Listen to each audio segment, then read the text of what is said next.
Hello, my gang. So, as you've all been waiting for, I have finally finished this.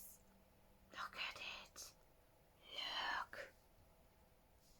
Look. Okay, so how do I describe this book? You fuckery! You brain mushy mish mash! Creepy, shut up, you will get your turn. Everyone wants to hear about me more than you. It's my turn. Fuck off. Right. So, Lost Minds, Wandering Souls by George. Look at George.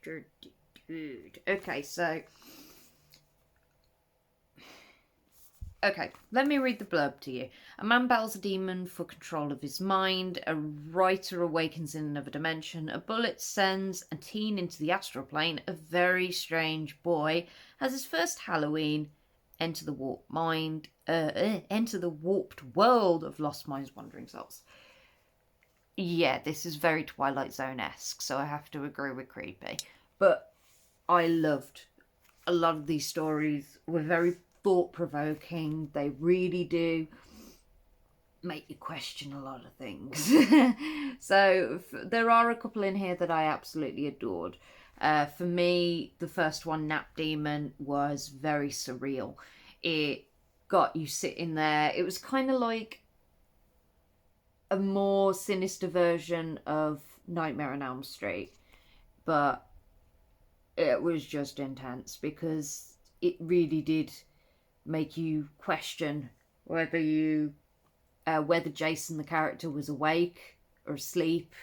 I mean, there were bits in there like it was saying, like, for example, the cat got spooked by the Nap Demon and disappeared out of the room, but then when Jason woke, cat's sleeping soundly next to him, so it makes you wonder, okay, so is the Nap Demon able to into any other animal dreams, or is it just humans? Because obviously it's been around for so long, it's probably honed its skills and it's able to infect any kind of host it feels. It feeds on depravity and depression, and it's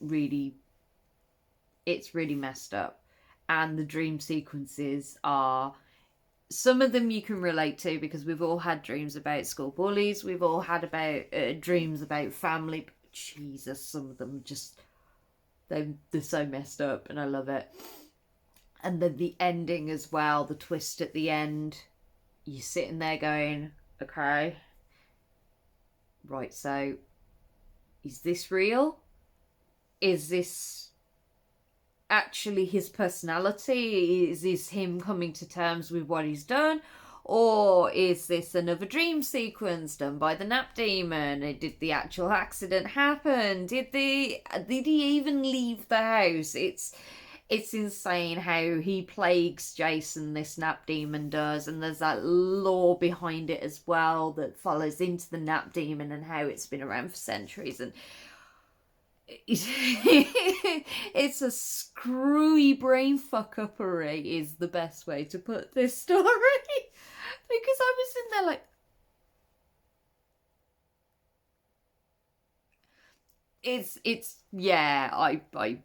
and it doesn't get any easier. For me, however, I did like Halloween Closet. I won't lie to you, that one was so sweet and it was so creative as well. The idea that this kid is, he's got no face, so he can adapt his body to basically become whatever messed up monster is hidden in the closet.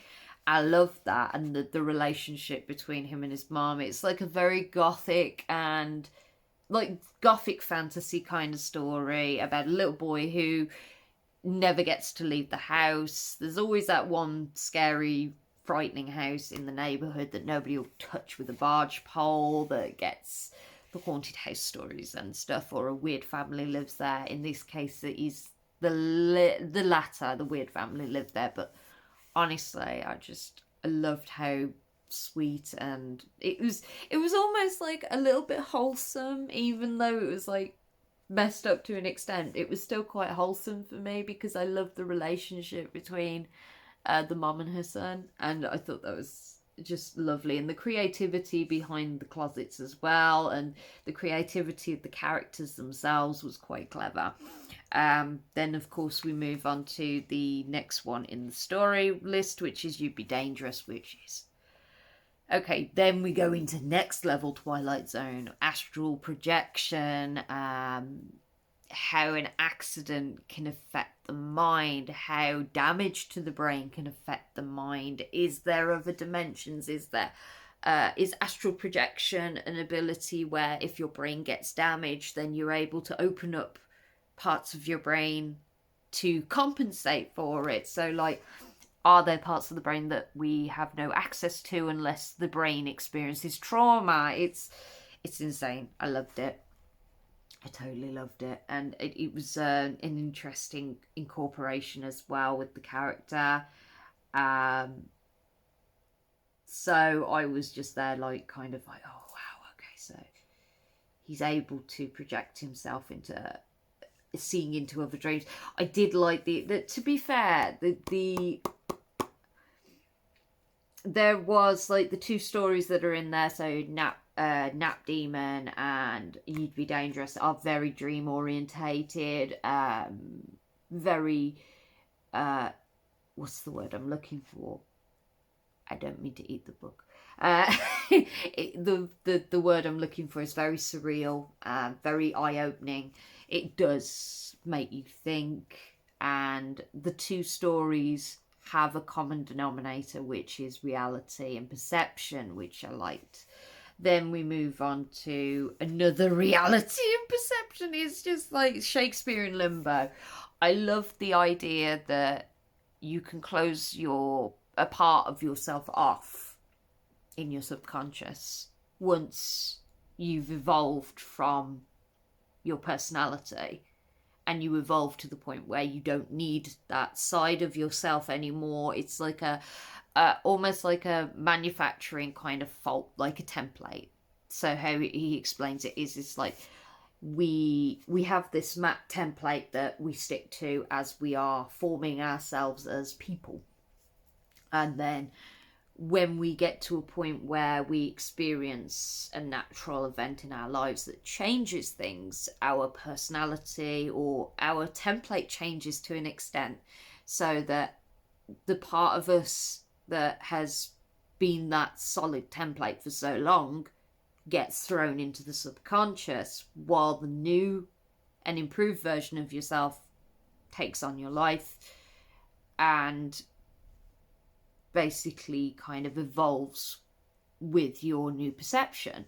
And honestly, I was really surprised by this book. I mean, it's only 78 pages.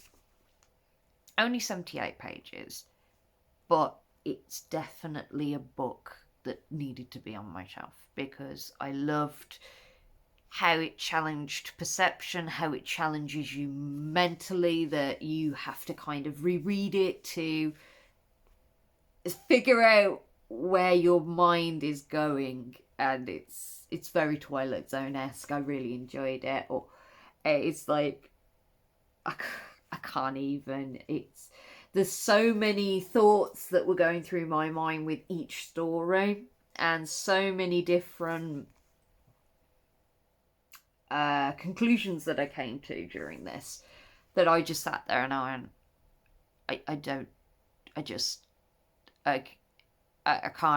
can't even, like, for me it was like you had 3 stories in there that challenged your brain to the extent where you had to reread it and go, okay, all right, okay, so I've read that bit, and then if I have to remember how to get it where's basically you had a gothic classic fantasy, and then you had 3 stories that challenged the idea of reality, the idea that another dimension can be created by your subconscious to lock away a part of yourself, the fact that you can unlock a side of yourself mentally that you weren't able to before trauma, the fact that you can question your own reality, that you can be so deep in a lucid dream that you bring yourself out and you don't know if this is reality or not. And the whole idea of that first story, Nap Demon, does make you question the perception. Is this his reality? Is he awake? Is he asleep? Is he dreaming about being awake? Is he dreaming? Because we've all been there where we've woke up and we've like, oh yeah, I'm awake, blah, blah, blah. And then the alarm goes off and you're like, was I really awake? It does change your perception on how you view your dreams. And for me, it's like nightmares as well are very intense, especially when you do have past trauma as well. I know that like with a lot of people with their childhood as well, it does mesh into how your dreams form, because a lot of people do take past experiences and replay them in their head. It's almost like your brain's trying to readjust things. And I think if you can't process certain things, your brain kind of finds an alternative way to process it, which is why you get some people that do suffer with insomnia. They do suffer with a backlash where they have like these naps while they're awake. So they will literally have their eyes open, but their brain will shut off and have micro naps. Then, of course, I like the reference to the sleep experiments, the Russian sleep experiments in Nap Demon as well. If you haven't heard of the Russian sleep experiments, it's messed up. They deprive these these subjects of sleep for so many days, and just hits the fan big time. I honestly, you will definitely, it will give you a nice little understanding as well from where George is coming from with his story for Nap Demon. If you've read the Russian sleep experiment, it's a creepypasta thing, but it definitely fits beautifully in the dimension of the Nap Demon story. It does make you wonder about Jason's character. To be honest, all these characters, you do wonder about how they coped afterwards. I am curious to see what happened in the character in You'd Be Dangerous, to see if, I'm not going to give too much away, but there is a case where if you open yourself up mentally, don't be surprised if something comes looking for you that's been lost for a very long time. That's the best way to describe that story for me. It left a cliffhanger that I wanted to kind of pursue more and find out how this plays out. So he left me on a cliffhanger with that one. But this is a good collection of stories. It's short. I finished it in a week. It's just I've been busy. So I've only just got round to the review part, but yeah, it's definitely a book I'd pick up again, and I definitely lend it out to my friends, because it's like I said, it really does challenge your perception of reality, and that's why I liked The Twilight Zone when I was growing up. Like Thing on a Plane with William Shatner was obviously one of my favourites, but I love anything that makes you think outside reality, and I definitely enjoyed a recent one, Ghosts of War, which my mum recommended to me. It was a Netflix film, and again, very similar to this. It challenges your perception. You think it's one thing, but then it completely flips on its head and turns into something completely different. And the whole story takes a new direction. It's very much like this with the stories. They take a new direction each time, and you don't expect them to go the way that you expect them to. So George did a great idea with misdirection, twisting structure, and my brain's still processing each story, and I'm still asking myself questions within myself. So yeah, honestly, George, thank you so much. This book was awesome, and Creepies will follow shortly. You might dread that, but